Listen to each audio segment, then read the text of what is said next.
بسم اللہ الرحمن الرحیم۔ آج کل منکی پاکس بیماری کا چرچا ہے۔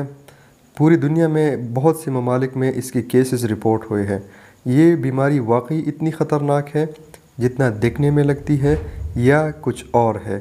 تو اس بیماری کے بارے میں مکمل تفصیلات آپ کو ویڈیو میں ملیں گی کہ ویڈیو کو اینڈ تک دیکھیں، اپنے لیے بھی اور دوسروں کے لیے بھی، تاکہ اس بیماری کے بارے میں آپ جان سکیں اور جو انفارمیشن آپ حاصل کریں وہ آپ اپنے دوسرے دوستوں اور کولیگز وغیرہ کو پہنچا سکیں۔ منکی پاکس بنیادی طور پر ایک زونوٹک وائرل ڈیزیز ہے۔ اس کا مطلب یہ ہے کہ یہ ایک وائرس سے پھیلتی ہے جو بنیادی طور پر جانوروں سے انسانوں میں منتقل ہوتا ہے۔ اس وائرس کو منکی پاکس وائرس اس لیے کہتے ہیں کہ پہلی دفعہ یہ 1958 میں ڈنمارک میں ایک لیبارٹری میں بندروں میں پایا گیا تھا۔ اس کی دو اقسام ہیں، ایک ویسٹ افریقن ویرینٹ اور دوسرا کانگو بیسن ویرینٹ ہے، جبکہ انسانوں میں اس کی انفیکشن کا پہلا کیس 1970 میں ڈیموکریٹک ریپبلک آف کانگو میں رپورٹ ہوا تھا۔ اس بیماری کی علامات اور اس کا پھیلاؤ اور اس کی جتنی بھی پیتھوفیزیولوجی ہے وہ اسمال پاکس یا چیچک بیماری کی طرح ہے۔ اسمال پاکس جو ہے یہ اب آبسلیٹ ہو گئی ہے، اس کو وجہ سے ایریڈیکیٹ کیا گیا تھا۔ تو وہ لوگ جن کی عمر ابھی 40 اور 50 سے اوپر ہے اور ان کو ویکسینیشن ہوئی تھی اسمال پاکس کی، اس کے بعد جو نیو جنریشن ہے جن کی عمریں 40 اور 50 سال سے کم ہے، تو چونکہ وہ اسمال پاکس ویکسین کو ایکسپوز نہیں ہے، جیسے ہم آگے بتائیں گے، تو پھر ان لوگوں میں اس بیماری کو کانٹریکٹ کرنے کا خطرہ نسبتاً زیادہ ہے۔ منکی پاکس وائرس کا پھیلاؤ کس طرح ہوتا ہے؟ یہ ڈراپلیٹ انفیکشن کی صورت میں ایک مریض سے دوسرے شخص کو متاثر کر سکتا ہے یا جانوروں سے انسانوں میں منتقل ہو سکتا ہے۔ ڈراپلیٹ انفیکشن کے علاوہ دوسری انسانی ایکسکریشنز جو ہے جیسے سلائیوا، خون یا دوسری رطوبات کی مریض سے صحت مند انسان تک اس صورت میں بھی منتقل ہو سکتی ہے۔ اگر یہ آلودہ رطوبات یا ایکسکریشنز یا بیمار شخص کے کانٹیکٹ میں جتنی اس کی روزمرہ استعمال کی اشیاء ہے، مثلاً اس کا بستر، اس کے کپڑے وغیرہ، یا وہ جن برتنوں میں کھانا کھاتا ہے، تو اس سے بھی یہ نارمل انسان میں ٹرانسفر ہو سکتا ہے۔ اس بیماری کا انکیوبیشن پیریڈ 6 سے 13 دن تک ہے۔ مطلب یہ ہے کہ اگر کوئی شخص آج کے دن کسی انفیکٹڈ انسان کے ساتھ اس کا کانٹیکٹ آ جاتا ہے، تو بیمار ہونے میں، جو بیماری کی علامات ظاہر ہونے میں 1 سے 2 ہفتے کا وقت لگ سکتا ہے۔ جیسے میں نے پہلے بتایا کہ چونکہ اس کو منکی پاکس اس لیے کہتے ہیں کہ یہ پہلی دفعہ بندروں سے آئسولیٹ ہوا تھا یہ وائرس، لیکن اس کے علاوہ اس کا ڈیفینٹ ریزروائر ہے وہ ابھی تک ان نون ہے، اس پہ مزید ریسرچ کی ضرورت ہے، لیکن یہ دوسری جانوروں میں بھی پایا جا سکتا ہے۔ متاثرہ جانور کے گوشت کو صحیح طریقے سے اگر آپ پکا کر استعمال نہیں کرتے تو اس کی وجہ سے یہ بیماری بھی پھیل سکتی ہے۔ زیادہ تر مریض خود بخود ٹھیک ہو جاتے ہیں، لیکن بچے، حاملہ خواتین، بوڑھی عمر کے لوگ اور وہ لوگ جن کی امیونٹی کمزور ہوتی ہے، ان کی متاثر ہونے کا خدشہ بنسبت دوسرے لوگوں کے زیادہ ہے۔ اس بیماری کا مورٹیلیٹی ریٹ 3 to 10% ہے۔ اس کا مطلب ہے کہ جو لوگ یہ بیماری کانٹریکٹ کرتے ہیں تو ان میں سے 3 سے 10% لوگ کی موت ہو سکتی ہے۔ سسپیکٹڈ کیس کیا ہے؟ کوئی بھی شخص جس میں ان ایکسپلینڈ ریش ڈیولپ ہو جائے، اس کا مطلب ہے کہ اس کے جسم پہ کوئی بھی داغ بغیر کسی دوسری ظاہری وجہ کے بن جائے پورے جسم پہ، اس کے ساتھ ساتھ سر میں درد، تیز بخار، گلٹیوں کا نکلنا، بدن درد، کمر درد اور کمزوری، تو اس کو ہم سسپیکٹڈ کیس کہیں گے۔ ان پہ جو دانے نکلتے ہیں وہ میزلز، چیچک یا دوسری جو عام وائرل ڈیزیزز ہے یا مختلف قسم ادویات کی وجہ سے یا الرجی کی وجہ سے جو ریش بنتا ہے، تو اس سے ان پیشنٹس میں یہ انڈرلائن کازز جو ہے وہ نہیں ہوں گی۔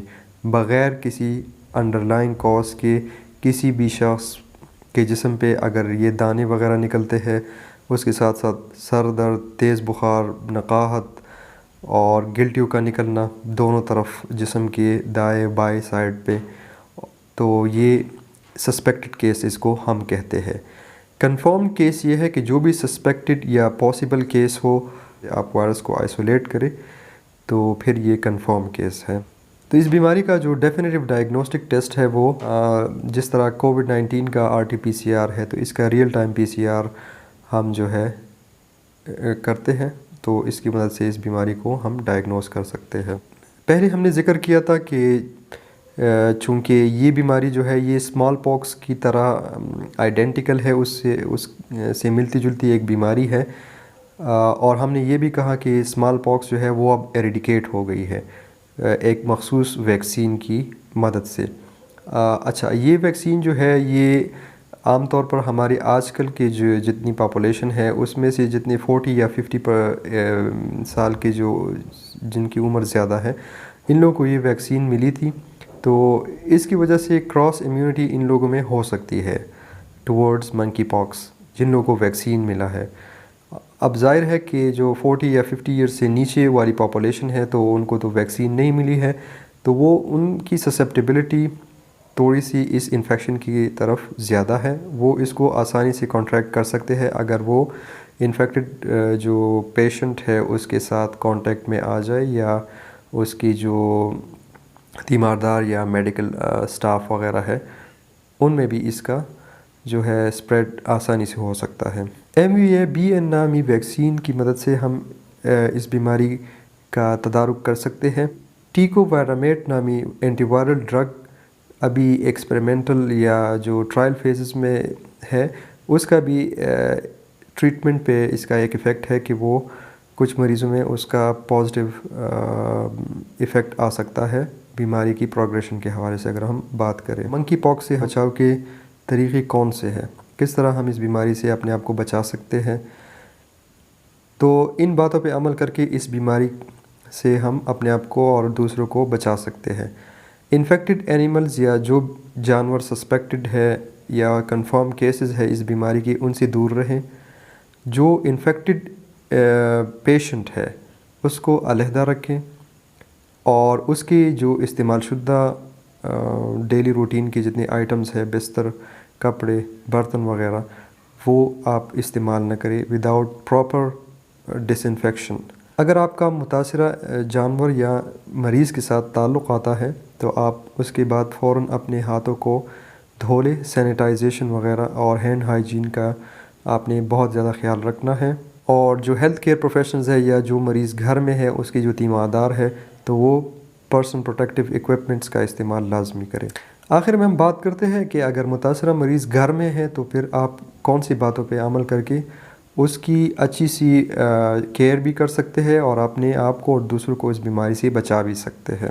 اگر ایک پیشنٹ ایسی حالت میں ہے کہ اس کے جسم پہ ایکسٹینسو ریش ہے، اور وہ ریش اس طرح ہے کہ اس میں سے ایکسکریشنز بہت زیادہ ہو رہی ہے، پس بہت زیادہ ہے، تو آپ ایسے پیشنٹ کو آئسولیٹ کریں، اس کو الگ روم میں جا کے اس کی کیئر آپ کر سکتے ہیں۔ ایسے پیشنٹس کو چاہیے کہ وہ گھروں سے باہر نہ نکلیں۔ غیر متعلقہ افراد جو ہے وہ مریض سے میل جول نہ رکھیں۔ گھر کے صحت مند افراد بلا ضرورت مریض سے نہ ملیں، اور ایک اسپیسیفک پرسن جو ہے وہ اس کی تیمارداری کر سکتا ہے۔ اور بچے، حاملہ خواتین یا وہ لوگ جو دوسری دائمی امراض میں مبتلا ہے یا بوڑھی عمر کے لوگ، ان کو چاہیے کہ وہ کسی بھی صورت مریض کے ساتھ کانٹیکٹ میں نہ آئیں۔ گھر میں اگر کوئی پیٹ، کتا، بلی وغیرہ ہے تو اس کو بھی مریض کے پاس آنے جانے سے آپ منع کر لیں۔ پیشنٹ جو ہے اس کی یوٹینسلز، ڈیلی آئٹمز کے جتنے بھی اشیاء ہے وہ اس کی اپنی الگ ہونی چاہیے۔ اس کا کھانا، اس کی جو کیئر ہے، اس کی ہائیجین وغیرہ، بیڈنگ وغیرہ جو ہے اس کی سیپریٹ ہونی چاہیے، اور اس کی جو انفیکٹڈ آئٹمز ہے، فار ایگزامپل اگر اس کے کپڑے یا بیڈنگز وغیرہ ہے تو آپ اس کو ڈٹرجنٹ اور گرم پانی کے ساتھ نارمل واشنگ مشین میں آپ اس کو دھو کے اور پھر دھوپ میں سکھا کے آپ اس کو ری یوز کر سکتے ہیں۔ اس کے جتنے بھی استعمال شدہ برتن ہیں آپ اس کو دوبارہ ری یوز کر سکتے ہیں، پرووائڈڈ کہ وہ پراپرلی اسٹرلائز ہو گئے ہوں۔ اور مریض کی کیئر کی ہر لیول پہ آپ اپنے ہینڈ ہائیجین کا بہت زیادہ خیال رکھیں۔ ہوپفلی منکی پاکس کے بارے میں آپ کو جو بنیادی باتیں ہیں ان کا پتہ چل گیا ہوگا۔ کیا یہ بیماری واقعی اتنی خطرناک ہے؟ اس ڈسکشن سے انشاءاللہ یہ بات ہمارے سامنے آ گئی ہے کہ اس بیماری سے ہم اپنے آپ کو بچا سکتے ہیں. اس بیماری کا علاج بھی ہے. اس کی پاسبلی آپ ویکسینیشن وغیرہ کر سکتے ہیں.